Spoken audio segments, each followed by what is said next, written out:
अंतिम व्यक्ति तक मोदी जी की योजना पहुंच रही है, चाहे वो हिंदू हो, चाहे वो मुस्लिम हो, चाहे वो सिख हो, चाहे वो ईसाई हो। मोदी जी फिर से इस बार और अब की बार 400 पार। आप आंकड़े उठा के देख लो, गरीबी रेखा कितनी घटी है। क्या कोई वजूद नहीं है, इनका लोगों पे कोई विश्वास नहीं है। ये अमेठी छोड़ गए, वायनाड भी हारने जा रहे हैं राहुल गांधी। आप टिक ही नहीं पा रहे मोदी जी की आगे, तो इसलिए कभी कोई परिवर्तन कर देते, कभी कोई परिवर्तन कर देते। संबल लोकसभा चुनाव को लेकर राजनीतिक पार्टियों ने तैयारियां शुरू कर दी हैं। साथ ही चोटी से लेकर एड़ी तक चुनाव प्रचार करने में लगे हुए हैं। अगर आंकड़ों की बात करें तो यहाँ पर पिछले चुनाव 2019 में सपा के खाते में लोकसभा की जो सीट गई थी, साथ ही परमेश्वर लाल सैनी हार गए थे।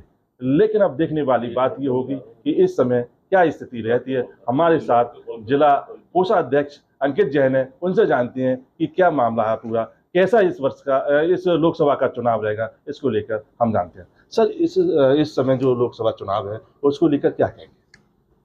लोकसभा चुनाव इस समय जो माहौल है वो मोदी में माहौल है, और पूरे देश में मोदी में माहौल चल रहा है। और ऐसा माहौल चल रहा है कि अब की बार 400 पार, मोदी जी फिर से इस बार और अब की बार 400 पार। ऐसा लोगों में जोश है, ऐसा अंधविश्वास है मोदी जी के प्रति कि शायद ये विश्वास पिछले 2 चरणों में, जो पिछले चुनाव 2014 और 2019 में हुए थे, उसमें ना मिला हो। इस अंधविश्वास, ऐसा मोदी जी के प्रति लोगों का विश्वास है कि 2024 में 400 पार की व्यवस्था की गई। अच्छा, जो जैसे अपने चंदोसी में जो वो चंदोसी विधानसभा है, साथ ही 4 विधानसभा है, 5 विधानसभाओं से संबल लोकसभा बनी है। तो ऐसे में 4 पे जो है सपा का कब्जा है और 1 पर जो है बीजेपी कब्जा है। तो इसको जो है जो गणित है वो कैसे पूरा करेंगे? देखिए, गणित को तो मैं आपको बता दूं कि 2014 के चुनाव में लगभग हम 5,000 वोटों से जीते थे लोकसभा चुनाव, और 2019 के अंदर लगभग हमने 1,60,000 वोट अधिक पाया 2014 के मुकाबले, और उसके बावजूद हम वो सीट हार गए। हारने का कारण था कि जब संयुक्त प्रत्याशी था, सारे प्रत्याशी एकजुट होकर लड़ रहे थे 2019 के अंदर, लेकिन आज हर प्रत्याशी अपने अपने माहौल में लड़ रहा है, हर पार्टी अपने अपने माहौल में लड़ रही है। 2 युवराज उत्तर प्रदेश को लूटने के लिए दोबारा से आए हैं एक साथ होकर, जो उनका लूटने का चलन नहीं चलेगा, और फिर से मात खाएंगे। और उत्तर प्रदेश के अंदर 80 में से 80 सीटें हम जीतेंगे और मोदी जी को फिर से दोबारा से प्रधानमंत्री बनाएंगे, और अब की बार 400 पार की माला मोदी जी के गले में डालेंगे। जैसे कि जो सत्यपाल सैनी थे 2014 में जीत गए थे, उस समय क्या स्थिति रही थी, कैसे जीते सर? उस समय 2014 में हम जब चुनाव लड़े थे, तो सपा, बसपा, कांग्रेस और भाजपा सब अपने अपने प्रत्याशियों को लड़ा रहे थे। उस समय ऐसी टक्कर थी कि सभी प्रत्याशी बराबर से लड़ रहे थे। तो उस समय हमारा प्रत्याशी लगभग 5,000 वोटों से जीते थे। 2019 के अंदर हमने उस टक्कर को बहुत मजबूत किया। लगभग 2014 में हमें 32% वोट मिला, 2019 में लगभग हमें 40.8% वोट मिला, और 1,60,000 से अधिक मत हमने पिछले 2014 के मुकाबले अधिक पाया। लेकिन फिर भी हम किसी कारणवश हार गए, और अब की बार कम से कम 1,00,000 वोटों से 2024 में संबल लोकसभा जीतने जा रही है। लोगों में ऐसा जोश है, मैं बिलारी भी जा रहा हूँ, कुंदरकी भी जा रहा हूँ, असमूली भी जा रहा हूँ, संबल भी देख रहे हैं, चंदोसी विधानसभा भी देख रहे हैं, लेकिन लोगों में अपार विश्वास है। जाटव समाज, यादव समाज, हिंदू आज बट नहीं रहा। हिंदू एक होकर भारतीय जनता पार्टी और मोदी जी का समर्थन कर रहा है कि अब की बार मोदी जी को फिर से बनाना है और 400 पार मोदी जी की सरकार को ले जाना है। अच्छा, विपक्ष का कहना है कि जैसे शिक्षा की बात नहीं करती बीजेपी, रोजगार की बात नहीं करती, स्वास्थ्य सेवाओं की बात नहीं करती, इसको कैसे देखते हैं? विपक्ष का तो केवल रोने की आदत है। विपक्ष के पास मुद्दा है ही नहीं, मुद्दा विहीन है विपक्ष इस समय बिल्कुल। और वो कहते हैं कि काम नहीं हुआ। आप देखो, आप प्रधानमंत्री जी ने कितना काम किया। पूरे हिंदुस्तान में सड़कों का जाल बिछ गया, लोगों को राशन फ्री मिल रहा है, गरीबों को राशन की व्यवस्था सुचारू रूप से हो रही है, उज्ज्वला योजना मिल रही है। आप देखो कौन सी योजना अंतिम व्यक्ति तक नहीं पहुंच रही, किसानों को कार्ड में पैसा पहुंच रहा है, आयुष्मान कार्ड बन रहे हैं, बहुत सी चीजें ऐसी हैं जो व्यवस्थाएं चल रही हैं पार्टी के द्वारा, और मोदी जी ने हर गरीब को ध्यान में रखते हुए हर व्यवस्था ऐसी बनाई है कि आज हर गरीब व्यक्ति मोदी जी की योजनाओं से खुश है।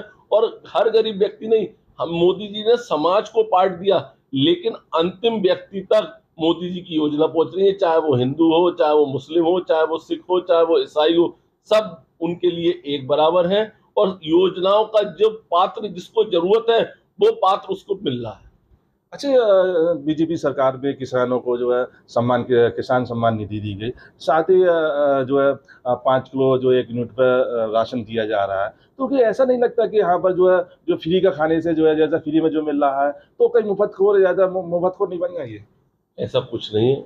मुफ्तखोर ये सोच बना ली है विपक्ष ने कहने की, लोगों को मुफ्त के रूप में राशन दिया जा रहा है तो लोग मुफ्तखोर बन जाएंगे। मुफ्तखोर नहीं, मोदी जी ने सोचा है कि उनका एक विजन है कि हमारा हर व्यक्ति कहीं किसी अन्न के दाने से भूखा ना रहे। पहले आप देखते थे गरीबी की हालत, उन्मूलन क्या था गरीब का, आज उन्मूलन क्या है आप रेखा उठा के देख लो, आप आंकड़े उठा के देख लो, गरीबी रेखा कितनी घटी है। हर व्यक्ति पे जब राशन पहुंचेगा तो उसके घर में खाना बनेगा।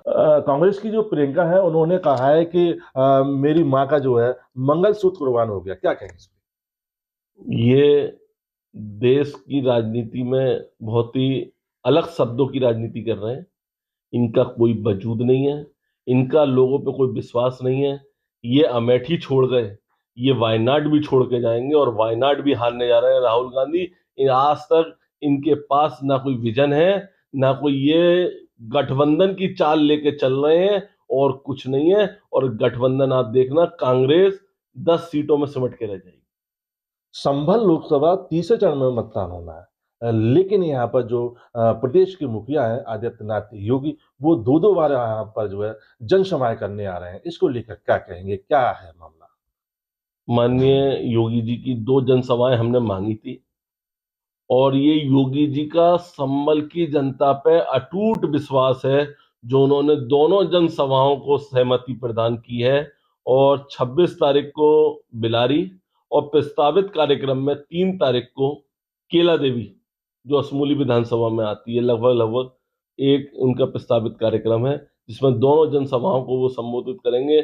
मोदी योगी जी को जनता चाहती है, वो देखती है कि हमारा प्रदेश का मुखिया ऐसा है जो दिन रात 24 घंटे हमारे प्रदेश के लिए कार्य कर रहा है, और हर व्यक्ति तक अपनी योजनाओं को निचले स्तर तक पहुंचा रहा है। ऐसा प्रदेश का मुखिया ना कभी मिला है और ना कभी मिलेगा। क्या योगी की जो रैलियां हैं, जनसभाएं हैं, इनसे कोई असर पड़ेगा क्या जनता पर? जनता पे बहुत बड़ा असर पड़ता है। जब हमारे मोदी जी बोलना शुरू करते हैं, हमारे योगी जी बोलना शुरू करते हैं, तो लोग सुनते हैं, उन पे भरोसा जताते हैं, उनकी एक एक बात को अपने दिमाग में रखते हैं, और वहां से सुनने के बाद वो निचले स्तर तक, बूथ तक, जो भारतीय जनता पार्टी का मैनेजमेंट है वो निचले स्तर तक जाता है, और उस बूथ पे उन जो बताते हैं योगी जी और मोदी जी, उनकी बातों को पहुंचाता है, जिससे आम जनता की योगी जी और मोदी जी की जो योजनाएं चला रहे हैं प्रदेश में और देश में, वो पहुंचती। क्या मुस्लिम जो महिलाएं हैं, उनके जो शौहर है या उनके पति है, उनसे अलग हटके वोटिंग करेंगे क्या? देखिए, मुस्लिम समाज के लिए मोदी जी ने बहुत कुछ किया है, और आज महिलाएं मोदी जी के लिए तत्पर हैं कि हम मोदी जी को जिताएंगे और अब की बार 400 पार ले जाएंगे। आपने देखा होगा 2019 के चुनाव में भी मुस्लिम महिलाओं ने अलग हटके वोटिंग की थी, और आज आप देखना एक बहुत बड़ी तादाद में मुस्लिम महिलाएं मोदी जी के लिए वोट करने जा रही हैं। उन्हें प्रत्याशी से मतलब नहीं है कि कौन लड़ रहा है कौन नहीं लड़ रहा। संभल लोकसभा का प्रत्याशी जरूर हमारे परमेश्वर लाल सैनी जी हैं, और ऐसा प्रत्याशी है कि महा बिल्कुल लोगों के आगे विनम्र निवेदन करने वाले, हाथ जोड़ के चलने वाले, समाज के अंदर हर छोटे से छोटे व्यक्ति के साथ जमीन पर बैठ के भोजन करने वाले। लेकिन मुस्लिम महिलाएं मोदी जी के साथ खड़ी हैं, और आप देखना मोदी जी के लिए वो एक तरफा पोलिंग करेंगी, और मोदी जी को 400 पार की विजय के लिए बहुत बड़ी सीढ़ी साबित होंगी। इस बार लोकसभा में युवा वोटर किधर जाने की उम्मीद है? युवा वोटर तो आप उन युवाओं की मन की आप एक बार सुनना, और जब भी युवाओं से आपका संपर्क हो और संवाद हो, उनसे पूछना, वो सिर्फ और सिर्फ मोदी जी का नाम ले रहा है। मोदी जी और योगी जी, उन्हें उन्हें दिख रहा है कि देश का विजन मोदी जी है। मोदी जी ने देश का विजन 2047 तक ये रख दिया कि 2047 तक विकसित भारत होगा, ना कि विकासशील भारत होगा। अच्छा, अगर युवा आपकी तरफ जो है बीजेपी की तरफ जाता है तो क्या रहेगी स्थिति?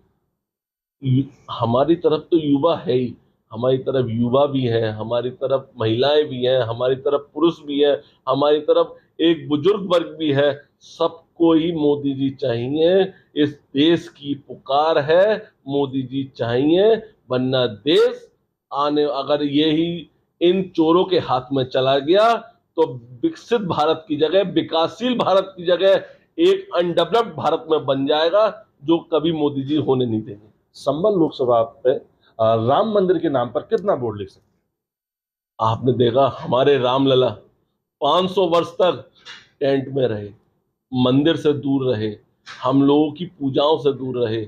आज हमारे रामलला ने पहली रामनवमी मंदिर के अंदर बनाई है, और भव्य मंदिर के अंदर बनाई है, और इसको बनाने वाले सिर्फ और सिर्फ मोदी जी और योगी जी हैं, जिन्होंने आज हमारे रामलला को मंदिर के अंदर स्थापित किया है। और आज अयोध्या के लिए पूरा देश नहीं, पूरा विश्व तत्पर है कि हम अयोध्या जाएंगे और रामलला का दर्शन करके आएंगे। विपक्ष कह रहा है कि भगवान तो सभी का है और मंदिर जो है सभी के हैं, तो फिर ये बीजेपी जो है मंदिर के नाम पर वोट मांग रही है। बीजेपी कभी मंदिर के नाम पे वोट नहीं मांगती। बीजेपी हमेशा अपने विकास के कार्यों के लिए वोट मांगती है। मोदी जी ने आज मंदिर बनाया है, विकास किया है। आज आप देखो अयोध्या का बिल्कुल कायाकल्प करके रख दी।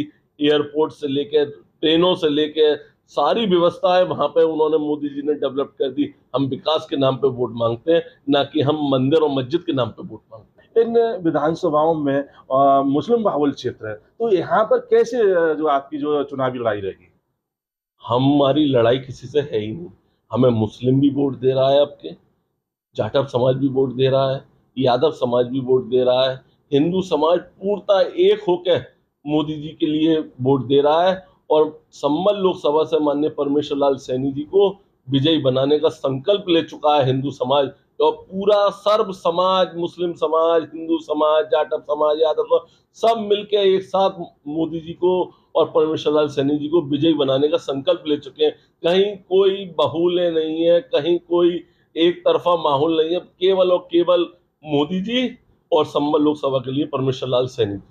राजनीतिक जो विशेषज्ञ है उनका मानना है कि इस बार जो है लोकसभा जो चुनाव है उसमें कांटे की टक्कर रहेगी, इसको लेकर कैसे देखते हैं? देखिए, कांटे की टक्कर, मैंने आपको पहले भी कहा कि कांटे की टक्कर हम मानते ही नहीं।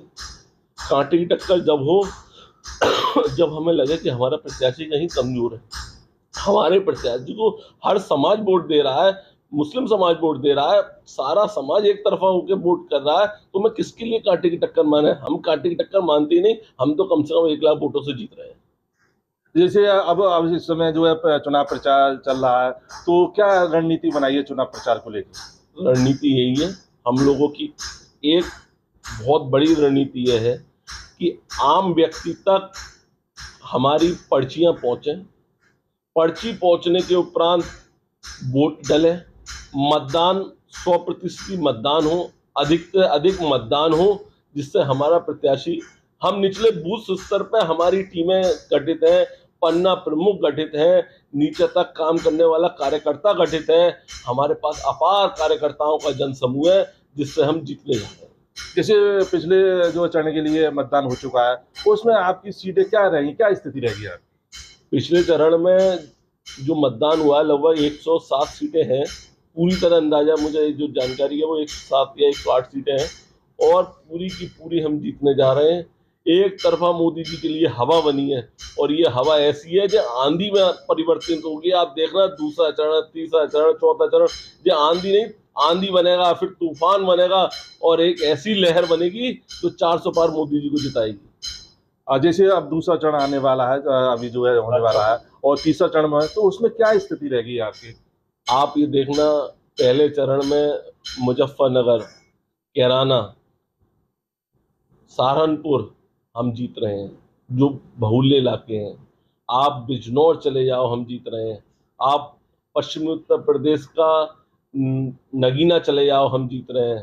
आप देखिए 26 तारीख को जो चुनाव है उसमें अमरोहा हो और भी सब जगह जहाँ जहाँ चुनाव है वहाँ आप देखना मोदी जी के लिए कमल खिलने जा रहा है। लोग पलके बिछाए बैठे हैं, ऐसा माहौल बना दिया लोगों ने कि आप देखना हो सकता है कितनी सीटें अधिकतम जहाँ कभी ना जीते हो वहां भी हम जीतने जा रहे हैं, ऐसा माहौल बना हुआ है। अच्छा, जैसे मंडल में 5 सीटें हैं लोकसभा की, तो ये क्या स्थिति रहेगी? आप कितने पर आप कब्जा कर पाएंगे? हम पांचों की पांचों जीतेंगे, चाहे बिजनौर हो, चाहे नगीना हो, चाहे अमरोहा हो, चाहे मुरादाबाद हो, चाहे रामपुर हो और चाहे संभल हो। हम सारी की सारी सीटें जीतने जा रहे हैं। और पिछली बार 2019 के चुनाव में मंडल की ये सीटें हमें किसी कारणवश नहीं मिल पाई थी। अब के आप देखना ये मंडल की 6 सीटें हमें मोदी जी के गले में कमल के फूल की माला बन के इस मंडल की बनेंगी। जैसे हमारा बदायूं क्षेत्र है, यहाँ पर भी संभल का एक विधानसभा गिरनौर आती है, तो जो है बदायूं लोकसभा सीट को लेकर क्या कहेंगे? बदायूं लोकसभा सीट हमारे क्षेत्रीय अध्यक्ष दुर्ग विजय सिंह साखे जी लड़ रहे हैं और आप देखना बहुत जन समर्थन मिल रहा है उन्हें वहां पे, चाहे गिन्नौर हो चाहे बदायूं हो, हर व्यक्ति उनके साथ खड़ा है, निचले स्तर का व्यक्ति उनके साथ खड़ा है। मोदी जी की योजनाओं से लोग इतना प्रभावित हैं कि वो एक तरफा वोट देने की तैयारी कर रहे हैं। वो प्रत्याशी कोई रुक ही नहीं रहा वहां पे, कोई टिक ही नहीं रहा प्रत्याशी उनके सामने। आप देखो कभी पहले शिवपाल आ जाते हैं, अब शिवपाल वहां पे प्रचार करते हैं, फिर शिवपाल हट जाते हैं, फिर उनका बेटा आदित्य आ जाता है। अरे क्या आपने माहौल बना के रख दिया, आप टिक ही नहीं पा रहे मोदी जी की आगे। तो इसलिए कभी कोई परिवर्तन कर देते हैं, कभी कोई परिवर्तन कर देते हैं। आपने देखा पूरे उत्तर प्रदेश में कितनी लोकसभा की ऐसी सीटें थी जहां अखिलेश यादव ने प्रत्याशियों को 2-2 बार परिवर्तन किया, 3-3 बार परिवर्तन किया। ये कोई माहौल है? अरे हमारा प्रत्याशी प्रत्याशी होता है, वो घबराए हुए हैं, वो डरे हुए हैं कि क्या माहौल होगा, क्या कैसे होगा, कैसे आगे बढ़ेंगे, क्या उनकी कोई योजनाएं नहीं है, उनकी कोई तैयारियां नहीं है। अब बीजेपी कह रही है कि इस समय जो है साइकिल की हवा निकलने वाली है, समाप्तवादी पार्टी होने वाली है, क्या ऐसा होने वाला है क्या? 0/0 समाजवादी पार्टी समाप्तवादी पार्टी बन जाएगी और एक सीट भी पूरे उत्तर प्रदेश के अंदर उसे नहीं मिलने वाली, ये गारंटी के साथ कहता हूँ। ये थे हमारे साथ तो अंकित जैन और जो कि जिला कोषाध्यक्ष संभल है, और उन्होंने चुनाव को लेकर तीसरे चरण में जो चुनाव है उसको लेकर जो है अपनी जानकारी दी, संभल लोकसभा के लिए जो जानकारी दी। मैं चंदन सिंह, जनता टीवी, संभल।